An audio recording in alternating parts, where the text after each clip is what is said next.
One of the highlights of this year's Melbourne Documentary Film Festival, that's occurring in July, is a documentary called Downwind, an incredible story about the impact of nuclear explosions that happened, nuclear testing in Nevada from the 50s to the 90s, and the impact that it had on people downwind of that nuclear testing. And it's my great pleasure to be speaking to the directors of that documentary, Douglas Brian Miller and Mark Shapiro. Welcome to Movie Hello. Metropolis. Hello. Thank you for having us. Thank you very much for having us. We're very stoked to be down under. This is the first time Doug and I have ever appeared on a trip. Yeah. Well, great. Welcome to Down Under. So excellent to talk to you both. Now, this is quite a revelatory documentary that is just mind-boggling in terms of the revelations and so on. Tell me about the origins of the documentary, how it first came about. Why don't I start with a quick background on the story, and then Doug from a DP perspective can let you know from the sort of his shooting style and preference. Doug and I we both have cancer, people that have suffered from cancer in our families. And so obviously it was something that was of interest to us. And we started researching a John Wayne film called The Conqueror. And it was shot in St. George, Utah. And we read about the cancer controversy in The Conqueror. And this was in the 1950s when John Wayne played Genghis Khan, sort of a interesting role for him to play. And we, through further research, found out that half the cast and crew of the film were allegedly died of cancer. And we started to think, this is really interesting. Who else was living in St. George at the time? And then we came across the topic of downwinders, people that live downwind of the Nevada test site. And what we found to be a remarkable statistic that for 40 years, they detonated nearly 1,000 nuclear weapons at the Nevada test site that impacted virtually everyone that lived east of the test site where the winds tend to go, the jet stream tends to go, and really all over the world. And I'll let Doug talk about his lens metaphor, but that was sort of the beginnings, the origins of our film. And I will say one more thing, which is we also didn't realize the size of the test site. 1,350 square miles is the size of the United States state of Rhode Island, which we thought was remarkable. And as we delved deeper into the topic, we realized that it was indigenous land that really belonged through treaty to the Shoshone Nation, and it was still cordoned off to this day. So then I'll turn over to Doug to talk about, from the director of photography standpoint, the idea of our strategy for the film. So, like Mark said, this started out as kind of a behind-the-scenes sort of look or expose at this film, The Conqueror. And as we investigated more, trying to find more candidates to interview, that's when we kind of got on this trail of what actually happened and why they were exposed and who else was affected. And this idea, this lens metaphor, kind of like, how do we portray this, literally started out by us shooting these newspaper clippings and zooming out. And we realized as we kept doing our detective work that more and more people were affected, that this area was a lot broader than we had thought. And as you zoom out from, say, for example, in Utah or St. George, you're exposing all the other states. You keep zooming out, it turns out it goes all the way around the world. And basically we found out that every single test that was ever done vents.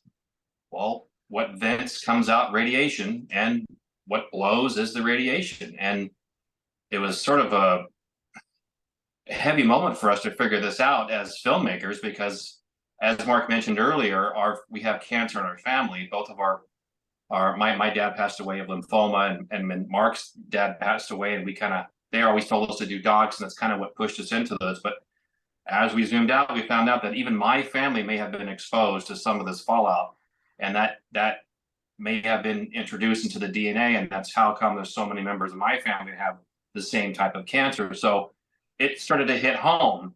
And then my son, my youngest, had a bit of, we thought was skin cancer, and it just exploded. And it made Mark and I really think, wow, we have to we have to get to the root of this story and make sure this doesn't happen again. And then we find out that they might even be starting up the testing again, and sort of this reaction to, Russia. And so then it became more of a red alert, like, wow, we really need to get this message out because we can't have this deja vu effect again. So what an incredible story, and I just found it unbelievable that the U.S. government just allowed this to happen the way it did. It was just absolutely amazing. Tell me about the research and archival footage, because it's incredible how much you've put into this film. I'll let Mark go there, but we found this. We were thinking about this all this time too. There's an actual Hollywood sort of hidden production world called Lookout Mountain Laboratories, and they basically built these films during that time that said, "Hey, everything's fine. Stay under your desk. Don't do this. Don't worry." And there's tons of footage from that time period, from that studio. And some of these, some of them are pretty long, and they're shot in that time period. They have that same sort of feel to it from then, but the writing is a little on the serious side, because they are actually saying, which we even show in our film, an actual narration, that there is no cause for alarm. It does not cause harm to any persons, livestock, or areas, and that's just totally misleading.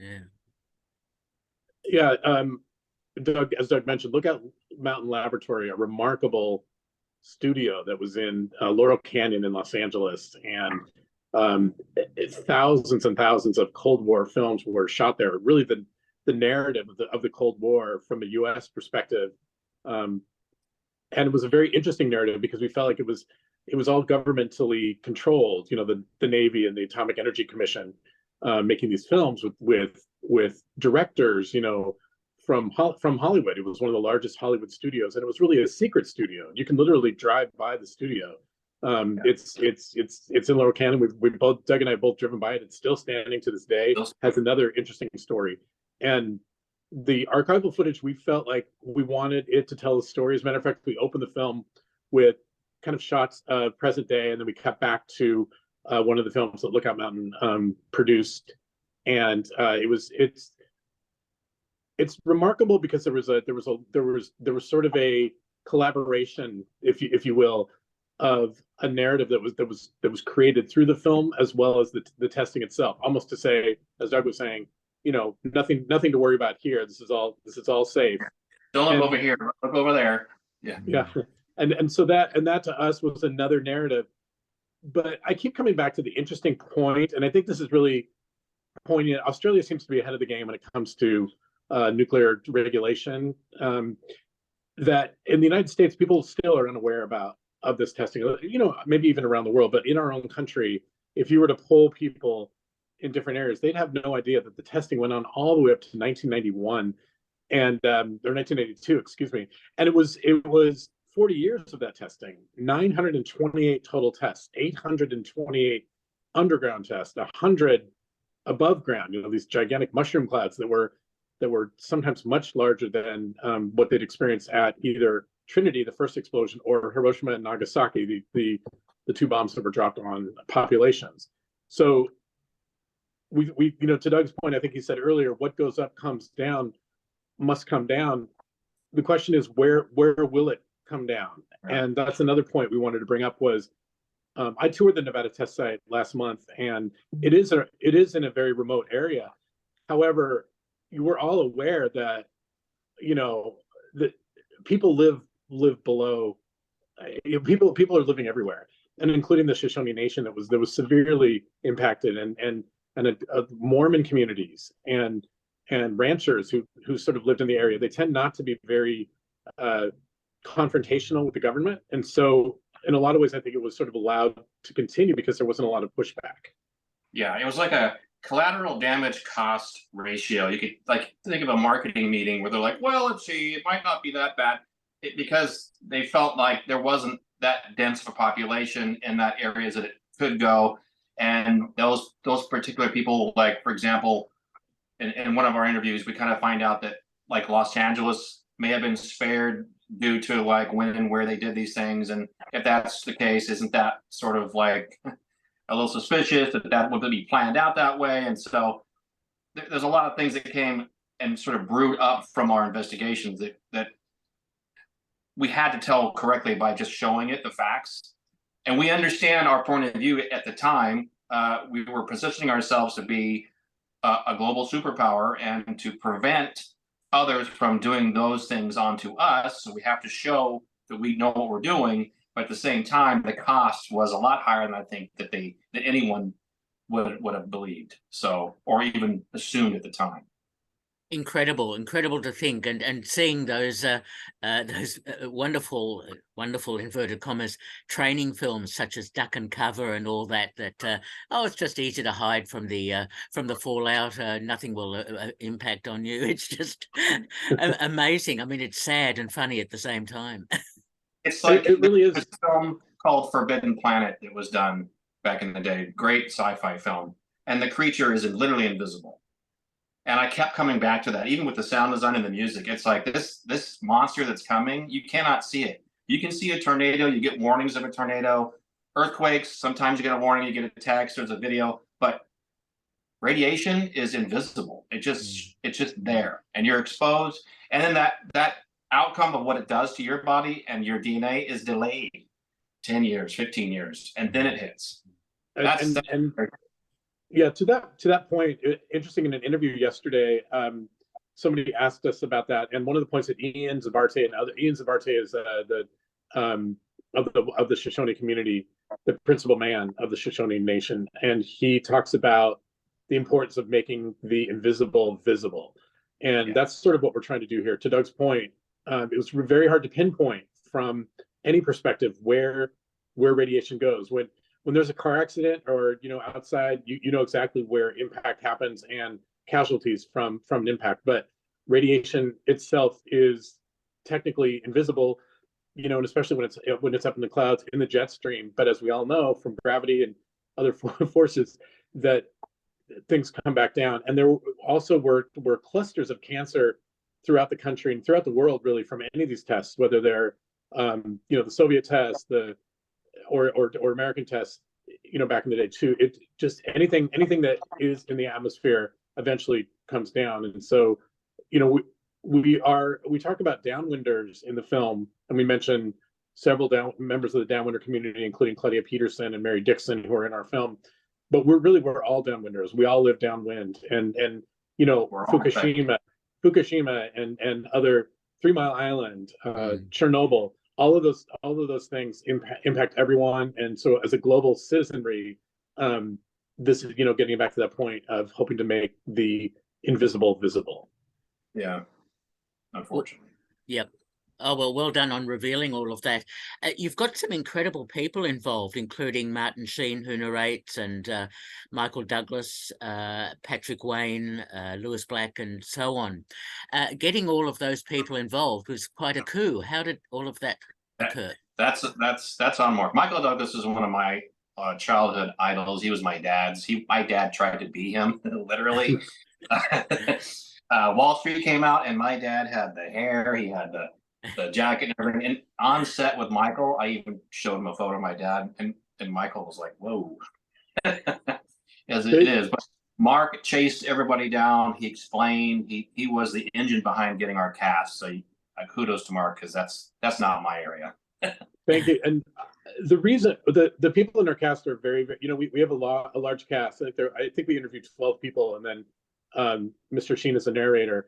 Obviously, as one of the most arrested Hollywood actors, and somebody who really speaks from his heart, and we really wanted to have him in the film because his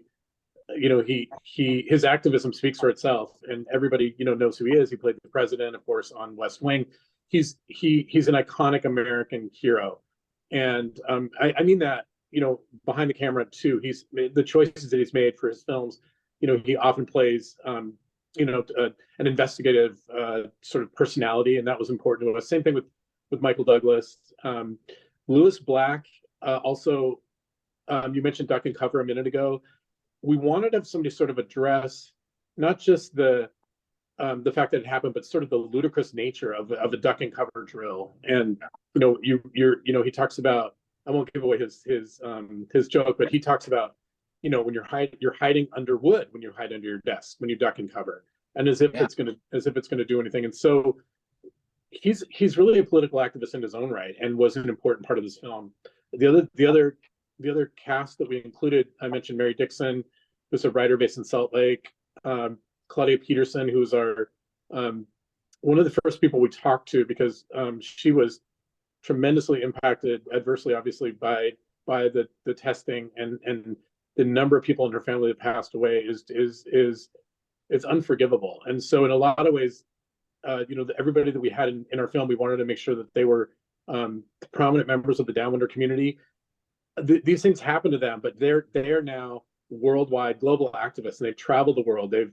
They've gone all over the world. Mary Dixon has spoken, as well as Claudia, at Hiroshima at their some of their commemorative when they have those meetings in Hiroshima, when they talk about the disarmament, and Ian Zabarte, the principal man of the Western bands of the Shoshone Nation of Indians. This is all taking place on his land, on his group's land, and it's we wanted to shine a light on that as well. And then we also, as we talked about earlier, having Mark Sennett, who broke the story about the cast and crew of the Conqueror for People magazine all the way back in 1980. So what we were trying to do with our film was really bring together the most prominent collection of individuals who could really speak and tell the truth that needed to be told, as opposed to sort of willy-nilly picking people. It was a very, very important choice for the cast. And to be unlike other films that they're still great films of the same light, we wanted a less of a scientific, clinical, here's why we had to do it, here's what it did for us. We wanted more of the ground level from the people perspective. How did this affect us and you, potentially, all of us? And I felt like once our cast was sort of tied together, although they're not specifically related in the same city and area to have the same shared story, they all do connect because they're all within this downwind path, and they all have specific stories that are relative to their families based on what happened. So it helped paint that picture of as you zoom out, literally, we're all downwinders. And even Patrick Wayne on camera, as we're talking about his dad, you can tell he's processing it, the info, he's thinking it even again.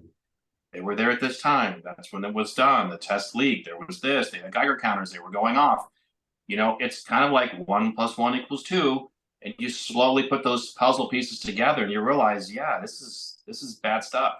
So I also, to that point about John Wayne, I mean, there is no more iconic American symbol than John Wayne, and the vulnerability, the bravado, and the vulnerability was an interesting sort of dichotomy, and that was something that was important to us, to include, to be that close to John Wayne, someone who's seen as this brash sort of, cowboy hero, and the vulnerability that it would expose. But also, one of the points that's really important, we didn't see the people in our film, we see them as heroic and inspirational.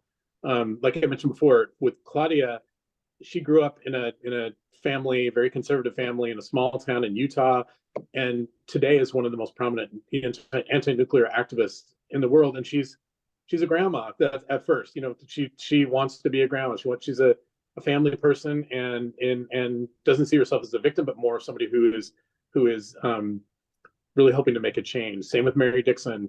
Some of the most delightful people. When Doug and I, when you get this close to the people that you're interviewing, when Doug and I were doing this, we were just so thrilled to be with people that were so inspirational. They let us into their homes. We spent days with them. We got to get personal. We looked at photos. I mean, we became, in a sense, friends, part of the family.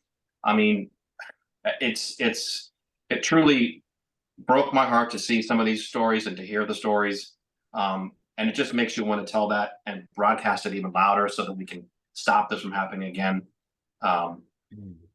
Because it is such a heavy footprint on all of us, on our DNA. There's like the next our generation previous, we all know about it. Millennials, Gen Zs, they're not really sure what happened. They barely even know 9/11 sometimes. This story needs to continue to be told so that we can prevent it from happening again.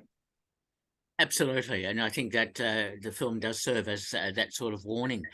I was interested to see Matthew Modine was an executive producer, and you used animations from Bill Plimpton. Nice Yes. to see him involved. So, and some nice music as well. So you've got really interesting sort of technical aspects to your film. Yeah, I'm thrilled that Matthew Modine spent a lot of his childhood in Utah, is very connected to this story, and talks about it too. I have an interesting quote from him where he talked about how he and his brother have been involved, being anti-nuke activists too, from Utah. And Bill Plimpton is a personal friend. I worked at a studio called Leica, an animation studio, for 12 years, and Bill obviously is the most maybe one of the most prominent independent animators in the world, and he's also sort of has that. He's a political animator as well. Like he's fiercely independent. We felt like we needed animation for some of the things that we're using to break up sequences, and he was absolutely the perfect person. And to be able to have original animation from Bill Plimpton was we were super stoked. And to that point though, in terms of the art direction of the film, we did go the route of, okay, do we have to do 3D? We're going to get into the microscopes and show what cancer does and get into the clinical part of it. And we backed out of that. And we said, you know what, this film needs to be very, very raw and very simple, so that what you're seeing is what makes the impression. And Bill's artwork is just that. It's very simple. It's line art, it's drawings. It doesn't take away from the film to put you in some sort of 3D capsule.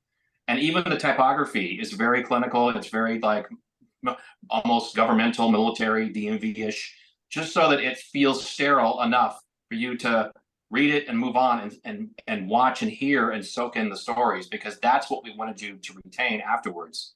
And so the marriage of Bill and our sort of non-design, if you will, kind of really worked out. And I think it makes the film much better than we thought it would. Absolutely, absolutely. It works really well. Tell me about the editing process, because that's always the fun part of any documentary with so much material. How do you make decisions about the final edit? So we shot this during COVID, and that was a whole nother documentary on its own. The lengths we took to stay away, to keep distance, to be properly geared up, and still try to make connections at the very beginning were pretty hard on us as a crew, as two guys who come from backgrounds in studios where we have a lot of help. And the editorial experience, due to our distance, was kind of a similar run where we would go online and share dailies and share edits and move things around via our phones or via the desktops in order to save costs, so we could put all of our funds back into the story development and interviews and whatnot. And this age of us doing these Teams and Zoom meetings kind of helped lead that way. Honestly, it kind of opened the door for us to do it that way. But it was challenging for us, because we're used to being in the same room together, and both of us like editing and moving things around. And so we were like once removed a little bit. But even then we were really fast. So a lot of my friends were like, yeah, but you guys killed it. You went through this thing in a few months. It's true. We did, because we were so passionate about the story. But the technical aspect of doing it over distance was something new to us, because we're not used to that. So that was definitely different. Yeah, and I'll chime in here too. The process was challenging. Doug's in California, I'm in Oregon, and but there were a lot of late nights. We probably spent, it was like a full-time job, 8 to 10 hours a day, and it went into from initial research, which started back in 2020, all the way through the final shoot. And we have tweaked a few things here and there. There's so many different cuts and versions and edits, and we feel really good about where we are with this film, and it sort of naturally got to that point. There's a lot of Doug and I worked together for over 20 years, so we're aware of our editing styles. We've worked on projects together, but this is the first major documentary, and we Doug is an amazing shooter, and as a producer, pulling together all the folks that we mentioned in the film and the research and things like that. It was a a team effort, and you know, like you said, a skeleton crew. And I will also say that's important. Even though we have these names in our film, this was all funded by one warped credit card, and we didn't get we received a little bit of help from a couple of outside folks, but nothing. You know, we didn't crowdsource, we didn't crowdfund. This is something that was our labor of love. No studio support. So all of the gear is stuff we own, the editorial stuff, the computers, the cameras, the lensing. It's all stuff that we have built up ourselves. So this was truly independent, if you want to say out loud. I love that part of it, because we see crew, you know, we did have a crew, we had a small crew, and but post-production was larger. There are a lot of folks involved in that as well, but we really are intensely independent, you know, and fiercely independent. We want it to be that way.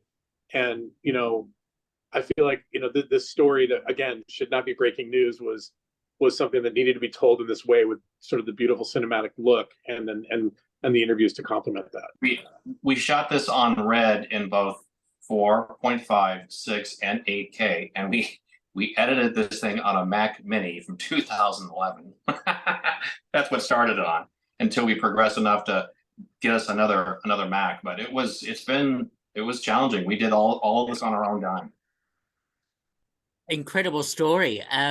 Tell me, I know the film screened at Slamdance, and it's coming up now at the Melbourne Documentary Film Festival. With the screenings that you've had, are you hoping that the film will have a political impact in terms of nuclear energy and so on? Yeah, and you know, going back to the initial idea for the film, we really wanted this film to play well. We were looking at it, in, you know, first from an American perspective. We're a very divided nation, as you know, very, very divided nation. We hope that this. Sorry, I got a call ahead. We hope that this film is. That's what happens during the editing. Yeah, sorry. We have kids too, and they come running in, and we're like, "Oh, okay, hold on." That's we want this film to be viewed. We love the political.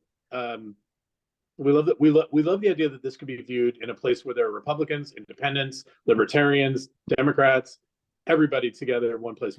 But Doug and I have our political affiliation, but we really wanted this film to be discussed in all of the different environments. And for you know, to be frank, we kind of want people to be pissed off. We want people to be, all right, let's take a stand, and we know what's right. We know we're doing the right thing, and that really drives us, gives a lot of passion.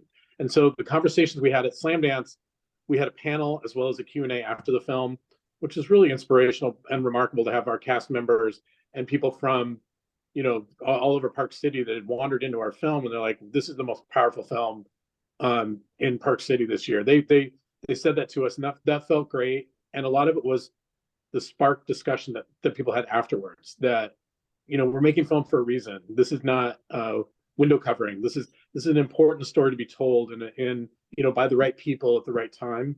And so the political conversation that we wanted to have, we really wanted it to be universal, and it should be global, because many countries have nuclear weapons, and many countries may or may not understand the repercussions. Yeah. Excellent to hear all that, and let's hope the film has an impact. So, look, congratulations on the film. And just to conclude, I always like asking, are you both working on other films at the moment? Yeah, I'll jump in, Doug, real quick.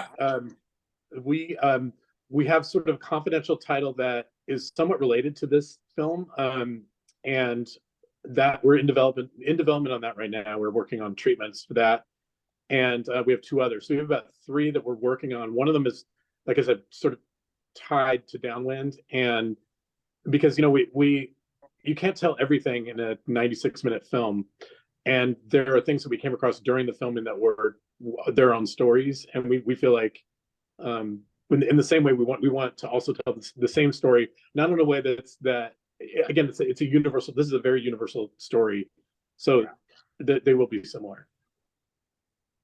Great to hear. All right. Well, look, congratulations on Downwind. It's quite an incredible documentary screening as part of the Melbourne Documentary Film Festival in July.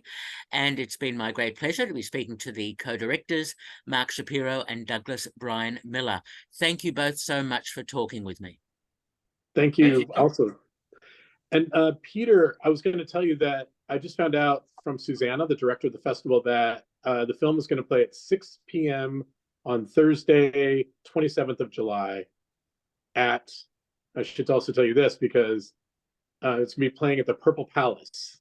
And I was reading about this, and she told me that at Cinema Nova, the largest independent cinema in the Southern Hemisphere. Yes. So I told that to Doug. We literally found that out 2 hours ago. She emailed me, and so we're delighted because I know there were a lot of films that were potentially going to be screening there. I don't know. We're going to reach out to the embassy to see if there's any way that we can get some funding to come over and maybe do a Q&A. Suzanne is going to give me information about that, but we hope to be there. I mean, I'd love to go to Australia, and Melbourne is like the top of my list.